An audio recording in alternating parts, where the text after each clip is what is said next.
Good afternoon, students. We continue studying our literature story. Thank you, Jeeves. Now, in the previous class, we had learned that Sir Roderick Glossop, who had come to meet Wooster, had been shown into the house by Jeeves, the butler, to the place where Wooster was playing the banjole.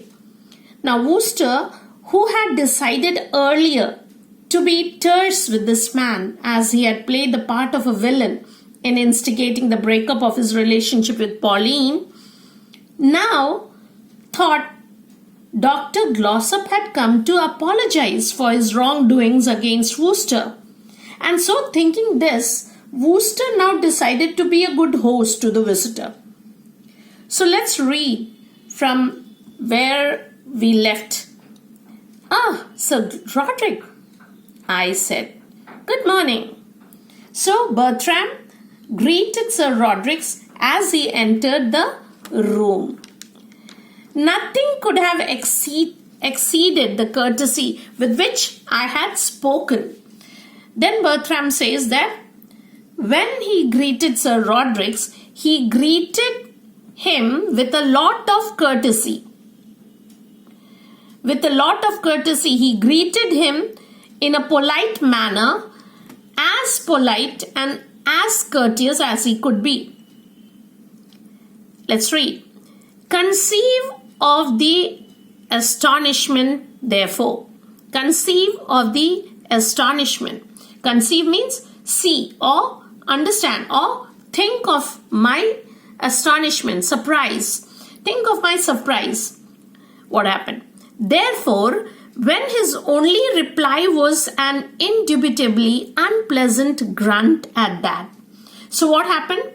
So he says, when his only reply was an indubitably unpleasant grunt at that. Think of my surprise when he replied back in an unpleasant grunt. Who replied back in an unpleasant grunt? The Dr. Sir Glossop. Sir Roderick Glossop. He replied back when Wooster greeted him with good morning. How did Dr. Glossop return back? He gave a grunt. Now, funny of course, isn't it? Who grunts? Pigs grunt. So like a grunting now, indubitably. So what is indubitably? Without any doubt. Bertram had no doubt about the grunting sound because he heard it very clearly. And then it says, I felt, the next line, I felt that my diagnosis of the situation had been wrong. Funny, no? Funny again over here.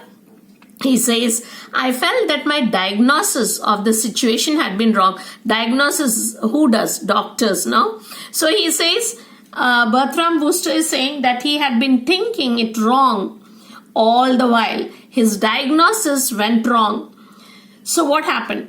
That is, he could not judge correctly the reason or nature of the visit of Sir Glossop. Why did he say so? Because Bertram thought that Sir Glossop had come to apologize for the wrongs he did to Bertram.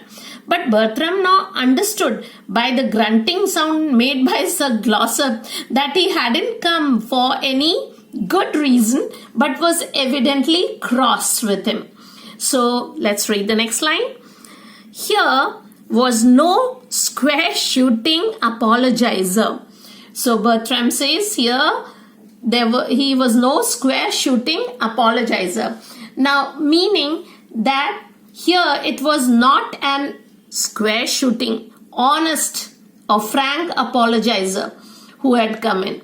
A square shooter means an honest or fair person, a frank person. So Bertram says, although he thought that Sir Glossop had come to meet him to tender his apologies for being wicked to Bertram by spoiling his wedding plans with Pauline, but he hadn't come on such an errand. He had other reasons to come for his grunting, and his attitude showed that he was annoyed with Bertram.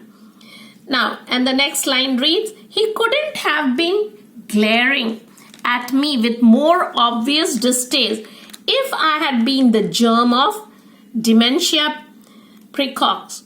So let's read from here. So Bertram says that the way Sir Glossop was glaring means staring, angrily or frowning, grunting with distaste, we have already read, with a kind of aversion, with disgust, as if Bertram was the germ. A germ could be a bacteria, a microorganism, or maybe a virus of dementia. So he says a germ of dementia, a virus of dementia. So it could be a virus of dementia. Which disease? Dementia, it says precox. Precox is, now this pronounced as precox. So precox means schizophrenia. So it's what we call, it's a long-term serious mental illness, a kind of mental illness. So who's having the mental illness? According to Bertram, he was looking at Bertram. Who was looking? Dr. Glossop was looking and staring at Bertram as if he is having the germs of schizophrenia. That is a long time mental disorder. So Bertram tells us that he thought that Sir Glossop had come to say that he was sorry for spoiling his wedding plans, but instead Dr. Glossop was there for some other reason, and he was showing all signs of being very, very annoyed by Bertram, and his looks were such as if Bertram was a germ or a virus of some long time serious mental disorder. So again it reads here in the next paragraph, well, if that was the attitude he was proposing to adopt, well, I mean to say, my geniality waned. Now, look at that, what he says here. So Bertram says that if this was the attitude with which this man had come, and he had adopted that kind of attitude that he showed, the grunting, he has already shown the attitude by grunting at his greetings. So he says his geniality, meaning his affability or his quality of having a friendly, cheerful manner towards Sir Glossop also waned. Waned means also is disappearing, or also will waned is in the past tense. So also disappeared or decreased. It has already flown out or diminished, gone out, all out.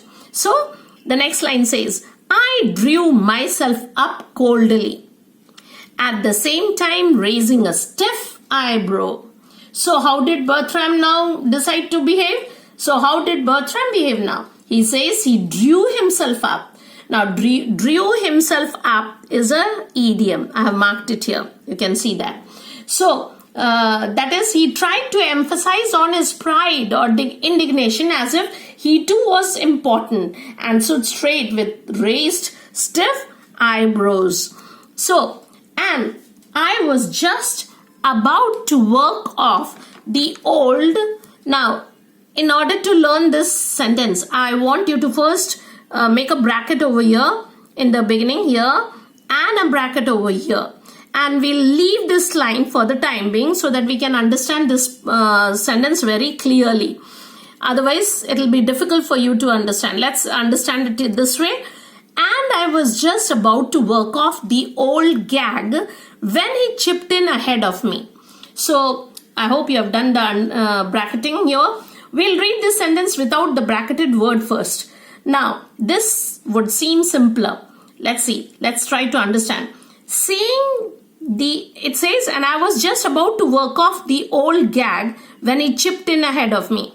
So he's seeing the attitude of Sir Glossop. Bertram's pride was awakened, and he decided to shoo him off or to drive him off.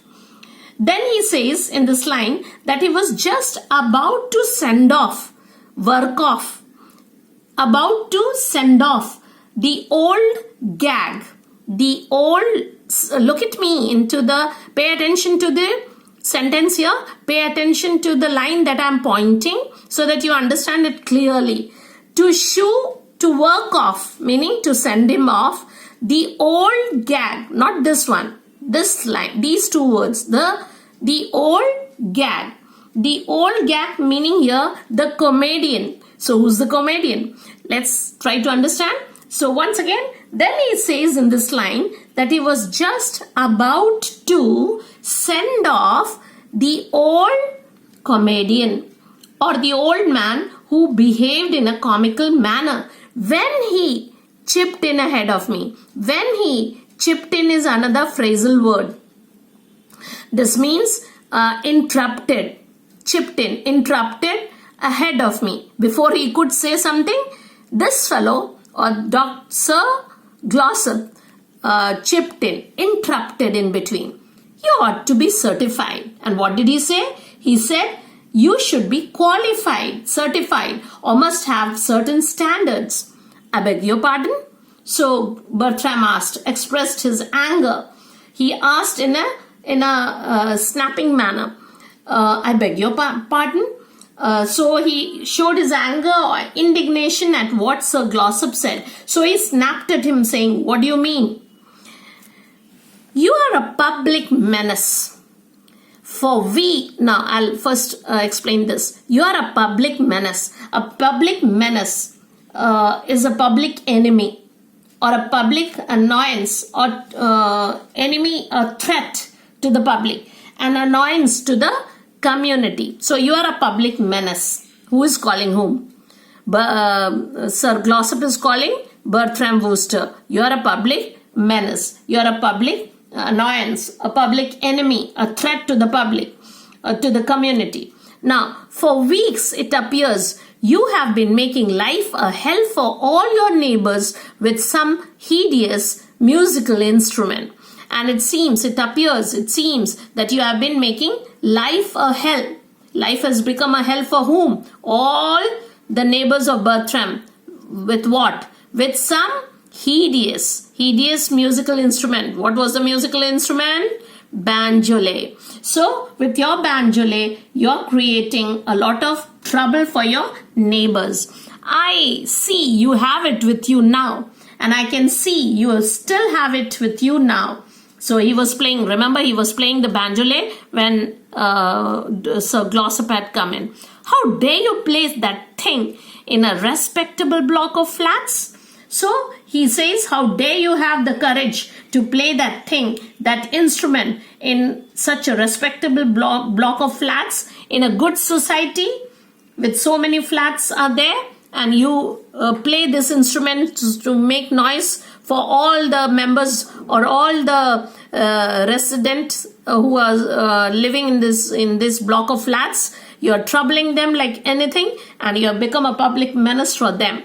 So children, I hope you have understood the meaning of all these paragraphs clearly. With this, we come to the end of today's lesson. Thank you for watching.